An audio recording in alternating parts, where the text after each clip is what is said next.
We'll see how this goes. I'm just doing one go at this. So yeah, making this for my kids. You know who you are. Yeah, we've been fishing with these like little bucktail teasers, and they've been killing it. So I want to show you how to make these. So this is all beaten up. This is all like chewed. They originally looked the same, and so it's just been like eaten by fish. We're fishing for black sea bass and fluke with these. I got it on a little high-low rig, so you know what do we got? We got about 18 inches apart, and then we got a couple droppers tied in. One there, and then you know that goes to our lead weight, which we're fishing at Black Point in Connecticut here. You're usually starting at about an 8 ounce, and then as the current's like kicking out, and we're fishing 40 to 80 feet deep, so more towards 80. One end's got like a little swivel on it, connects to your main line. You know. All right, let's get there.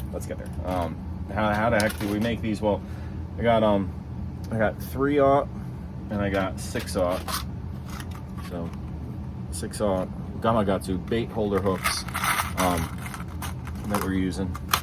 All right, so it's like when would we use one versus the other? Well, I'm tending to use this 3/0 for most of these little teasers that I'm making, and then we, you know, put on them a little gulp grub, you know, a 4-inch gulp grub on them. And then these larger hooks, these 6/0s, all right, so has a bigger hook gap and everything, a little longer shank. I'm using these with 5-inch to 6-inch, again, gulp grubs. So yeah, but what we're doing is we're dressing them up here. So yeah, just get it.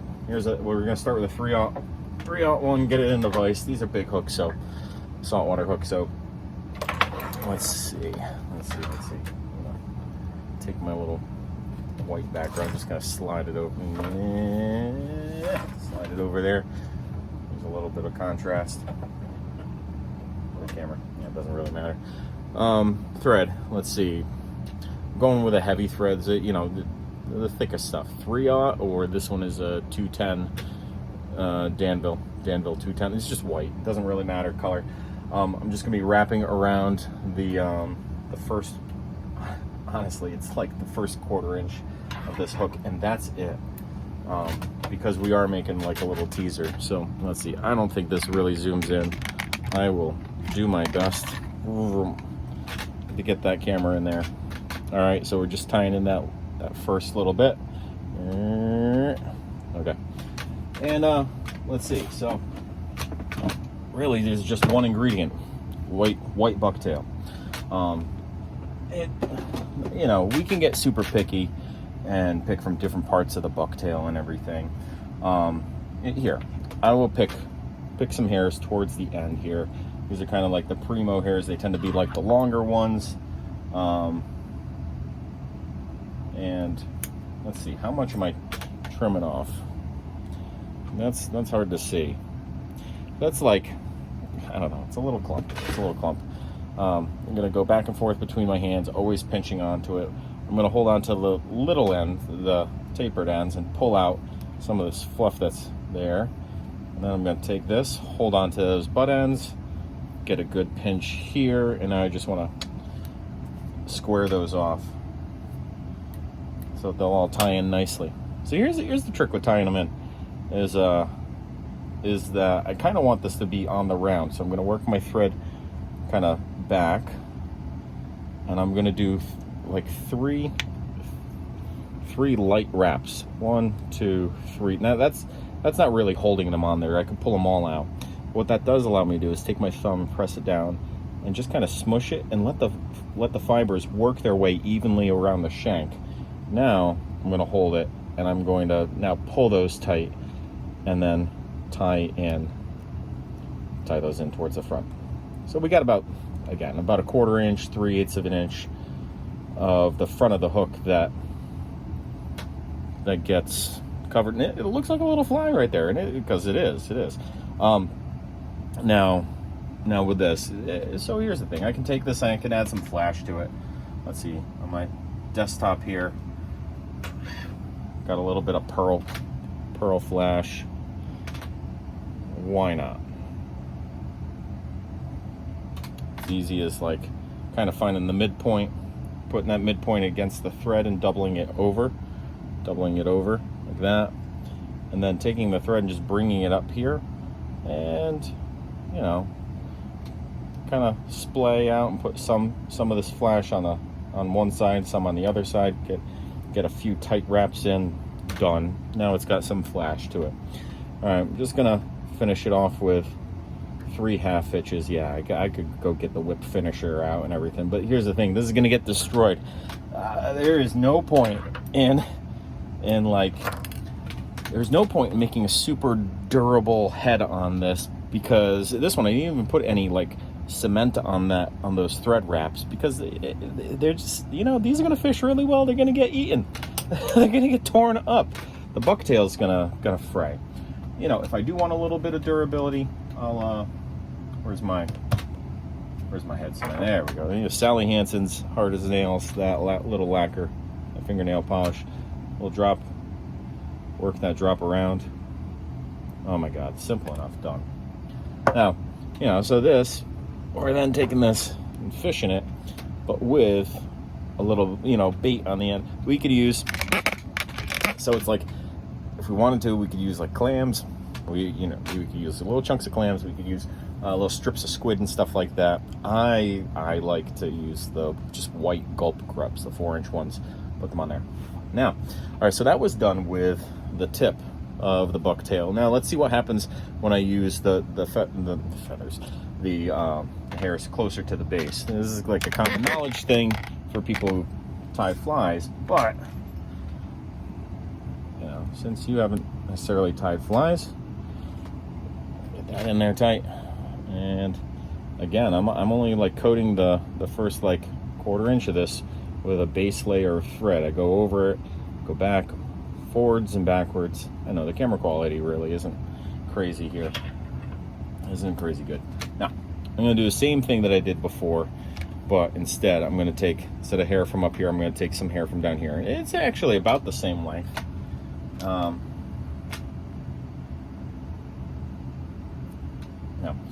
these hairs that are towards the butt end, literally the butt of the deer, they get closer and closer in texture to deer body hair. I'm going to pull out the little fluffy stuff. There we go. These hairs, they're slightly thicker and they have more air cells inside them. And when you wrap thread around them, it compresses those air cells and makes the hair stand up. So you know, in going through the water and you're fishing this is going to result in a wider profile, something that's moving more, creating more vibrations in the water and everything. And I actually kind of tend to like to use this part a little more. I'm going to do the same thing. I'm going to take my thread and I'm going to work in 1, 2, 3 loose wraps. Take my thumb, push it on top, back and forth, just rotate it around so that the hair works its way around the hook shank and evenly distributes it. Now, the only thing different with this is that I'm not going to pull tight on the thread yet. All right, I'm going to do loose wraps and I'm going to bundle up loosely those hairs on the head. Now I'm going to come back over it and go tight, and cinch all of those hairs down. Okay. Now, what that does is I don't know, this is the fly tire in me. It makes a nice clean head here. When I come back here, I'm going to do a couple thread wraps. Look at that. Do you see how those popped right up? I'm going to do a couple thread wraps right where that hair meets the thread. And what that does is it's compressing those fibers and flaring them out. Again, same thing, 3 half hitches. I don't even have to put flash on this. This is going to be 80 feet down. It is going to be 80 feet down. There ain't going to be anything that the fish is going to see. They are sensing this. They are sensing this. Even more of a reason not to put head cements on here, because you know, fish's senses of smell, taste, that could throw them off and everything. So there we go. Again, we're gonna thread this on. So we'll have like a dropper loop off of our line. Take that, like that little loop. I like to kind of press it down not damage it with my teeth, but just so that it's not an open loop as much anymore. And then I can press it through the eye, and then take this whole thing, that whole loop, put it over the entire body of the fly, the teaser. It's funny, trying to look up videos of these online, and this is such a simple thing, but this fish is, all those little hairs just like move and undulate in the water, and the fish can sense that. They use their lateral line to sense those undulations and everything. And so that's it. All we need is one little loop on there. Tip this, fish it with a leather weight, keep it as close to the bottom as possible, and these pulsate in the water and they can sense it. There you go. So that's the 3/0 one. Now, what could I do a little bit different with the bigger hook? Well, I got a little bit more. I'm going to be fishing a bigger profile, so this is going to be down deep. Sometimes what I'll do is I'll put this on a 3-way rig, hooked to a spoon in the front. You'll see those rigs and everything, or maybe I'll go over how to make those rigs. Let's focus on how do I make this. Okay, so let's get it in the vise. My jaws, I gotta adjust this, loosen it up just a bit so I can tighten down on that and it's not going to move as much. So when I'm working with big hooks like this, I actually have a cheap old sacrificial vise that I don't care about the what is it? What do you call it? The head here of the vise. I don't care about that. The jaws of the vise. I don't care about them getting beaten up by this. Same thing. Gonna take my thread, gonna wrap it around that first, I don't know, 1/4 inch, 3/8 of the hook. Maybe I'll go a little further back. So these bait holder hooks have little barbs on the top to hold on to hold onto the bait. Okay. So with this, you know, I'm gonna go. It doesn't really matter. Maybe I don't know. Maybe I toss in some long pink bucktail. This is where it's like, it doesn't matter. It doesn't matter. All right. So I could take this long pink bucktail, put that on, push my thumb on it to spread it around. I want you to see how fast I can do this. Okay, there's a lip. Now that's sparsely tied on because I knew I was going to go over it with some white. So I'll take some white. So I'm kind of taking like almost the same amount of hair, but just splitting in half for these two. I'm going to take this one, layer that on. All right, couple wraps, but then I'm going to let this roll around so that the colors kind of blend themselves. Look at that. So they're kind of blending. All right, you get this like hollow effect, this an effect that you see in nature where you know, colors blend and shimmer and stuff like that. So maybe this is fished a little maybe on like Long Sand Shoal off the coast off the mouth of the Connecticut River, where you're only in like 15 feet of water. So maybe the fish are going to be able to see this. So we kind of care a little bit about how it looks. So let's toss some flash on there. Go to my bucket of flash and find something that makes sense to go with pink and white. I had that pink pearlescent. That's fine. We'll use it. A few strands of that. So you know, in the fly fishing world, it's like a mix of like bait fishing and fly fishing here that we're kind of combining. So I'm gonna put this on here. In the fly fishing world, you try not to overdo it with the flash so much. You want things to present naturally. So there's really only 3 strands, but doubled over of that flash. And here's the thing that I can do with this one. I can go get some saddle hackle. Pull one nice, ooh yeah, maybe some schlappen. Ooh, difference. What's the difference between schlappen and saddle hackle? Okay, so saddle hackle is going to be like these like little feathers like that, and schlappen, love it, love this stuff. It's just like webbier. It's webbier. Okay, so I'm going to take this and I'm going to tie this in with the little tip part first. I love these saltwater flies. We do not have to be fussy. I can tie that in, take this little tag end, just tie it back. It doesn't matter. I'm going to work my thread to the eye of the hook. So I worked it back up to the eye, and now just go ahead in the same direction that I wrapped the thread in. I'm going to fill this up. There we go. I'm just going to keep on going. Keep on going. Some of that flash is getting in my way. What am I doing with this? I'm kind of creating like a little bulkhead, and what would we say here? The hydrodynamics. I'm kind of wrapping it up until I get to the thicker part of the stem. I just pulled some of the fibers off, so I have a bare part of the stem. I'm going to tie that off, pull it back, tie it off, create a nice little head. Snip this, snip that part of the feather off, slick this back.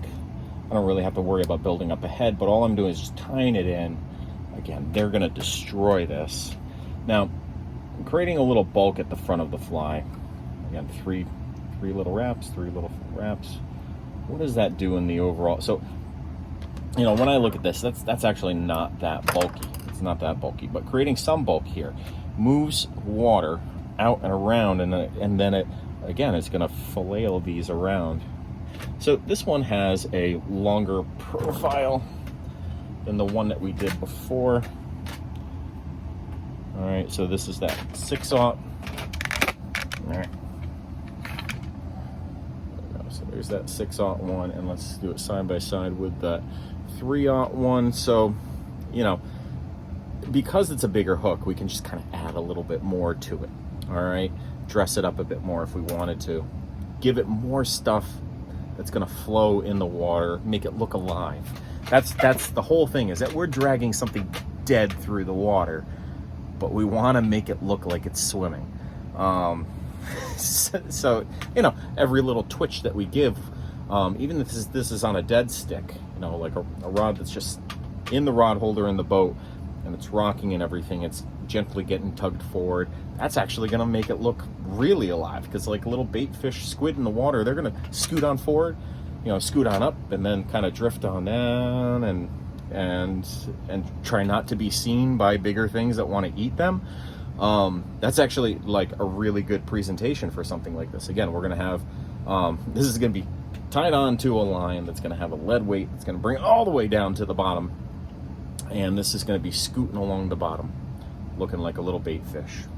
All right, again, this with a bigger profile, this with a smaller profile.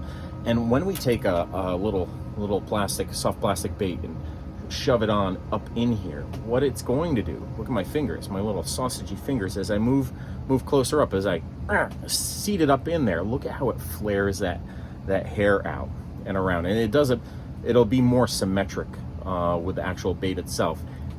And imagine all these hairs pushing themselves through the water, getting pulled through the water. That's where the life comes in. Let me do the same thing here. Look at how wide that goes. Again, this going through the water is going to wiggle the little tail on that little soft plastic grub behind it, making it look alive. All right. Hope you had fun. I hope you take some time to sit down at a vise and tie some of these up. Again, the hooks, we are using those bait holder hooks with these little what is it? Let me just get a clean one. These little bait holder hooks with these little barbs at the top, little sharp barbs right there on the top of the shank. Again, to hold on to our bait while it's on there. That's why it's called a bait holder hook. Once again, Gamakatsu bait holder. Gamakatsu is the brand. Eagle Claw makes one. Mustad makes bait holder hooks. I like the Gamakatsu ones. They are like laser sharp. I can actually, these that I fished with, I've already cleaned with a razor blade this off once, fished with it before. I'm gonna do the same thing. Clean this off, snip it off, and reuse these hooks. If I don't lose the hooks, I can keep reusing them, and they're not going to rust either. That's another thing with these hooks. They're meant to be in salt water. So, all right, take care.